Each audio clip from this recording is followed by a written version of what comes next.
Chapat, Chen, Olivier forment la magistrature de cette cour du Tour que j'ai la chance de présider tous les jours. Les premières réactions, comme ça, à chaud, sur le Minitel, vous nous avez appelé en disant « Pinsec doit être le leader des aides ». La course pour les aides doit être faite pour Pinsec. Il a prouvé qu'il avait le punch pour cela. Lemon est le leader attitré de l'équipe Z. Vous voyez que ça vous divise, hein, vous voyez. Lemon, Pinsec n'a pas assez d'expérience.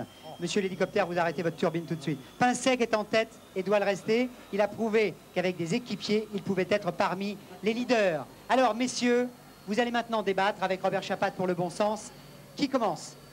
Patrick Chen commence. Je commence pour vous faire un aveu. Je ne sais pas si c'est parce qu'on vient de passer 6 heures en direct sur Antenne 2 et qu'on est un peu fatigué.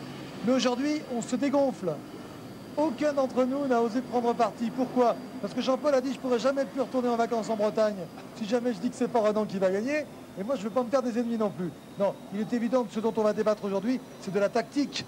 Alors moi, mon témoin, c'est Robert Millard. J'aimerais que Robert vienne nous rejoindre à la barre des témoins. Robert, cité comme témoin par Patrick Chen pour cette affaire qui va tous nous retenir pendant quelques instants. Parce qu'avec Robert Millard, d'abord, bravo. Je pense qu'on peut l'applaudir très fort, Robert, pour tout ce qu'il a fait aujourd'hui. On ne s'entend pas. Alors j'espère que Robert va nous entendre, nous avec la turbine de l'hélico. Il nous reste un tout petit filet de voix. Robert, avec Robert Chapat pendant le direct, on a toujours parlé de Millard parce que vous étiez toujours devant. Vous avez fait un travail fabuleux. Ça veut dire que vous aviez choisi Pinsec ou que Roger Leget vous avait dit de travailler pour Renan. Vous ne voulez pas que ce soit un anglophone qui gagne? J'entends rien. Pas. La question de l'avocat, c'est qui avez-vous choisi, Robert? Vous avez tellement bien travaillé aujourd'hui, vous avez tellement défendu la cause des aides de votre équipe qu'on peut se demander pour qui vous roulez. On laisse partir l'hélico. Vas-y. Voilà, le temps que l'hélicoptère dégage. Merci. Manque pas d'air, hein. À plus de 2000 mètres d'altitude. Voilà, il s'en va. Merci. Alors, reposez votre question pour que Robert comprenne bien. Robert, vous avez, je disais avec Robert Chapat, on a parlé de vous pendant tout le direct. On ne voyait que Robert Millard tout le temps rouler pour Renan Pinsec. Alors ça veut dire que vous voulez que ce ne soit pas un anglophone qui gagne le tour, mais un Français. Roger Leget vous a dit de bosser pour Pinsec. Vous, c'est votre favori alors? Non, pas forcément. J'ai reçu des ordres de Roger ce matin. Et Renan m'a confirmé pendant l'étape. J'allais rester avec lui. Et Greg, il allait essayer de prendre un peu de temps sur les autres favoris. C'est pas à moi à faire le choix, c'est à Roger à donner les ordres. C'est pas frustrant, on voit c'est fantastique. Nous, en tout cas, on était emballés par votre performance, on le voit à l'image actuellement. Comment on vit cette journée? C'est pas presque une victoire d'étape pour vous d'avoir fait un tel travail pour préserver et pour consolider ce maillot jaune? Non, je pense que c'était la seule chose que j'avais à faire aujourd'hui. Les autres de l'équipe, ils ont tellement travaillé pendant toute l'étape qu'il restait qu'à moi à travailler pour Renan pendant la montée d'Alpe d'Huez. Et je l'ai fait, il n'y avait que ça à faire. Au début, ça paraît peut-être simple, mais il n'y avait que ça à faire pour moi aujourd'hui. Au début, vous avez marqué Delgado. Quand il venait en queue de groupe, vous alliez toujours à côté de lui. C'était une tactique aussi? Oui, j'ai voulu le regarder comme il était, mais il transpirait autant que nous. C'était bon signe déjà. Il est très malin, votre témoin. Hein. Dans l'œil, il a l'œil d'une vivacité, ce Robert Millard. Il est extraordinaire. Très lucide en course. Lemon. Millard l'arsouille, comme dit Robert Chapat. Lemon, c'est le plus américain des Français ou le plus français des Américains. Bob, lui, c'est le plus français des Écossais. Merci Robert Millard. Jean-Paul Olivier, vous avez aussi un témoin. J'ai un témoin qui est tout simplement Renan Pinsec. Je voudrais lui demander de passer à son tour Robert. à la barre. Renan Pinsec, comme témoin. Qui, comme vous le savez, est originaire de Douarnenez, qui habite maintenant à Quimper, qui a habité chez son oncle et sa tante à Ergué-Gaberry. Il ne serait pas un peu breton? Alors écoutez, Renan Pinsec, imaginez-vous un seul instant, si j'étais contre vous aujourd'hui. Si j'étais contre vous, on m'interdirait d'arriver à Concarneau. On barrerait les routes et on m'interdirait d'arriver à Quimper. Votre fiancé, votre compagne Armel me mettrait certainement 2 gifles. Les bénéates m'interdiraient de rentrer dans votre maison à Ergué-Gaberry. Alors c'est extraordinaire. Et je ne peux plus rien dire aujourd'hui. Et votre maison sauterait. Voilà. Et on recommencerait en Bretagne.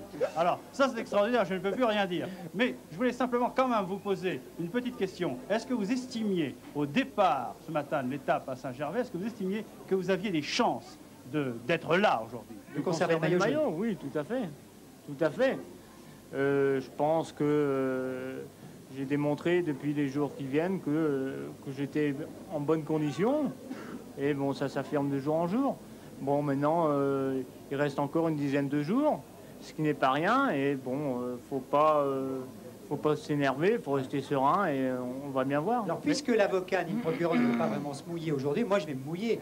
Ronan, est-ce que vous n'avez pas peur de Roger Leget? C'est-à-dire, est-ce que vous n'êtes pas dit hier soir, c'est bien beau, j'ai le maillot aujourd'hui, mais est-ce que Roger, mon directeur sportif, va pas me demander de m'arrêter, il va pas dire, allez Mon, ça y est, c'est toi?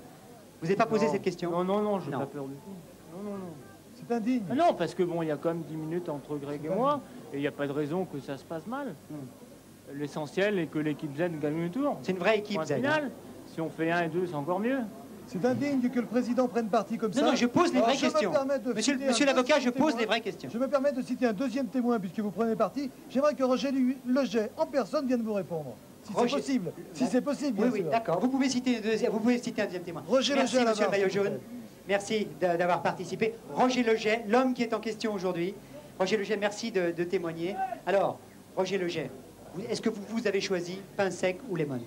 Je crois que depuis le départ à Poitiers, on a choisi Ronan Pinsec, puisqu'on a laissé faire se développer une échappée de 10 minutes, et c'est que l'équipe, tous les coureurs et l'encadrement faisaient confiance à Ronan, face à Boer, face à Chapucci. Après, Greg restait un coureur protégé par son statut de champion du monde et par sa condition physique. Donc Ronan, dans la mesure où il garde toujours ses 10 minutes, est le leader de l'équipe, avec un coureur, avec un équipier de luxe qui s'appelle Greg LeMond, qui risque de se trouver en 3e position au classement général. Et ça permet aussi de travailler tous les jours. Roger Leget, est-ce qu'il y avait plusieurs alternatives aujourd'hui? Non, il n'y avait pas plusieurs alternatives. Ronan l'a dit, Robert l'a dit. Ce matin, nous avions prévu que Ronan devait s'occuper d'Alcala et Greg devait s'occuper de Bugno et de Delgado. Ça a été au-delà de nos espérances, puisque Alcala a perdu du temps sur Ronan. Greg a failli gagner l'étape et accompagner Delgado, fatiguer Delgado. C'était l'objectif de la journée. Roger, moi, j'aimerais vous poser une question presque agressive, parce que je vous connais bien. Vous êtes un des directeurs sportifs les plus sympas, tout le monde le sait. Mais il y a une petite, pas une réputation, mais on commençait peut-être à pouvoir vous dire, Roger, vous êtes bien, vous avez le sens de la course, mais vous ne gagnez pas.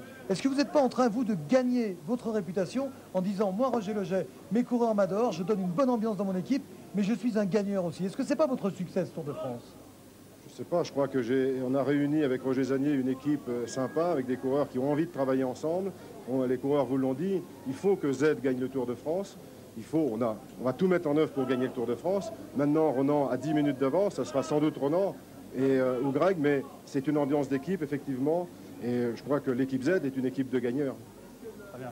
Robert Chapat, votre analyse? Les résultats dans le sport sont sanctionnés par le temps ou les distances. C'est facile pour vous, lorsque Pinsec compte 10 minutes d'avance, de dire à Lemon, attends ton tour. Est-ce que Pinsec va craquer? Je ne le pense pas personnellement. Mais vous ne pouvez pas aider Lemon à le détrôner. Vous ne pouvez pas lui donner le feu vert. Aujourd'hui, est-ce que vous êtes venu le freiner? Il était convenu ce matin que si Greg partait avec Delgado et Bugno, Greg ne roulerait pas. Il n'a pas roulé dans la descente, il n'a pas roulé dans la vallée, il n'a pas roulé dans la montée de l'Alpe.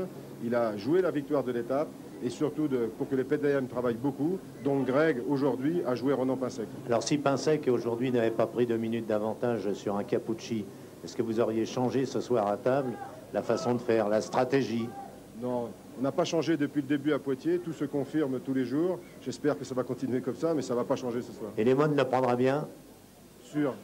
Croyez-moi, il y a un homme heureux. Enfin, il y en a plusieurs en ce moment dans l'équipe Z, mais il y en a un particulièrement. C'est Roger Zanier, le patron de l'équipe Z, parce que, à mon avis, hier soir, il a dû dormir avec son maillot jaune. Ronan Pinsec lui a offert le maillot jaune hier soir. Alors Zanier, alors là, il était au ciel, le fameux maillot jaune, donc, hein, avec un Z maintenant. Gérard, oui, pour son anniversaire en plus, parce que c'est vrai que c'est son anniversaire aussi.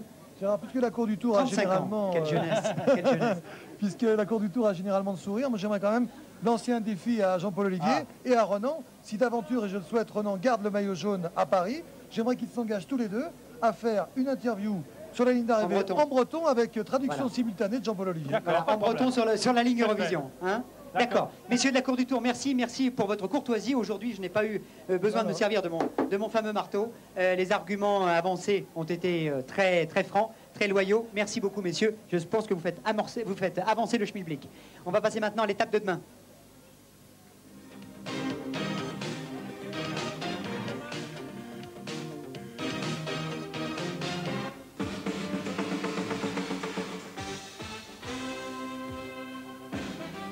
Demain, nous serons le 12 juillet et nous allons avoir un contre-la-montre individuel de 33 km entre Grenoble et plus précisément Fontaine et Villard-de-Lans. Grenoble qui est une ancienne étape puisqu'elle figure sur les parcours depuis 1905. Et Grenoble qui a reçu le Tour déjà 35 fois. Deuxième étape aujourd'hui entre Fontaine et Villard-de-Lans, côte 2000. Fontaine, c'est une localité qui jouxte Grenoble. Grande histoire d'amour entre le Tour de France et Grenoble puisque le Tour est venu 35 fois à Grenoble et un homme a gagné 3 fois à Grenoble, c'est Charlie Gaulle. L'histoire de Charlie Gaulle, l'ange de la montagne, racontée par Polo La Science, Jean-Paul Olivier. Charlie Gaulle, c'était un véritable phénomène. C'est un personnage aussi très étrange. Charlie Gaulle n'aimait pas la chaleur, il n'aimait pas le soleil, il aimait surtout le mauvais temps. Ainsi, lorsqu'il y avait le déluge, il se sentait véritablement, et c'est le cas de le dire, comme un poisson dans l'eau.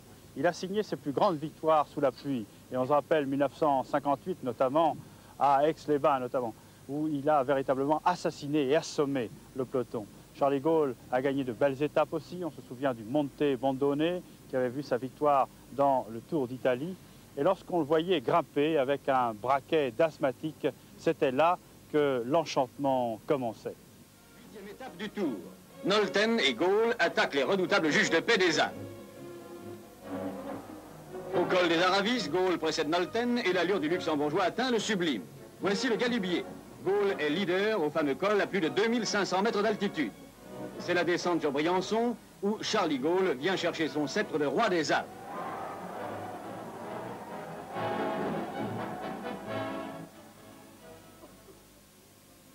La montagne. Charlie Gaulle plane par sa légèreté. Avec lui, tout paraît facile. Son effort relève de l'essence divine.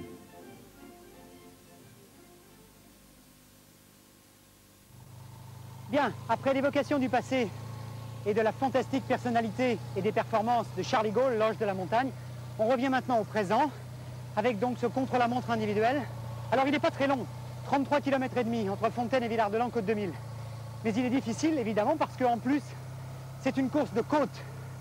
Et que la pente, là, est quand même assez importante. C'est le même parcours qu'en 88. Alors, contre-la-montre individuelle, ça veut dire évidemment tout seul. Mais je ne suis pas tout seul. Il y a Jean-François qui est là, Jean-François Guiborel. Il a sur le dos aujourd'hui, vous l'avez remarqué, un sac à dos. Ce n'est pas parce que c'est un cyclotourisme, mais c'est parce qu'il a un magnétoscope et une toute petite caméra qu'on appelle la paluche, qui est au niveau de la roue libre. C'est pour vous permettre de vous rendre compte de ce qui se passe, justement, au niveau de la chaîne et au niveau du travail des pieds. Ces images étonnantes, donc, qui complètent celles de Pierre Le Petit, de Michel Mauguère, Jean-François Guiborel. Quel braquet on avait, là? Et quel braquet auront les coureurs? Ils garderont le plateau. C'est simple, Gérard. Après la difficile étape alpestre, avec l'arrivée à l'Alpe d'Huez, ce sera une question de récupération. Nous sommes passés à Engins. Tu as pu remarquer que la route était en léger faux plat montant. Donc, question de détente, récupération et surtout la faculté de pouvoir enrouler un énorme braquet. Je verrai très bien Jean-François Bernard.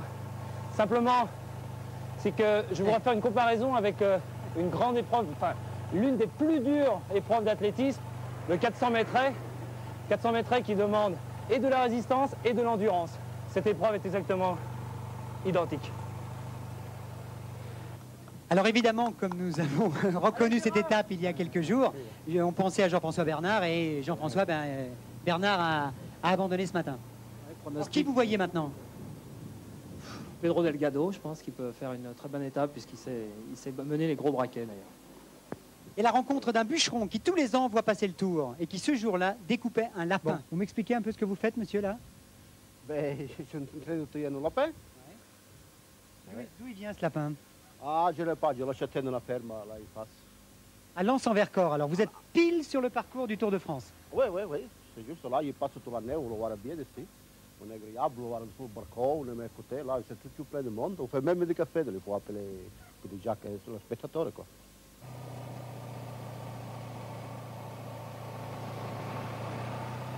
Et une étape qui sert souvent aussi de reconnaissance dans la région à tous ceux qui aiment le vélo.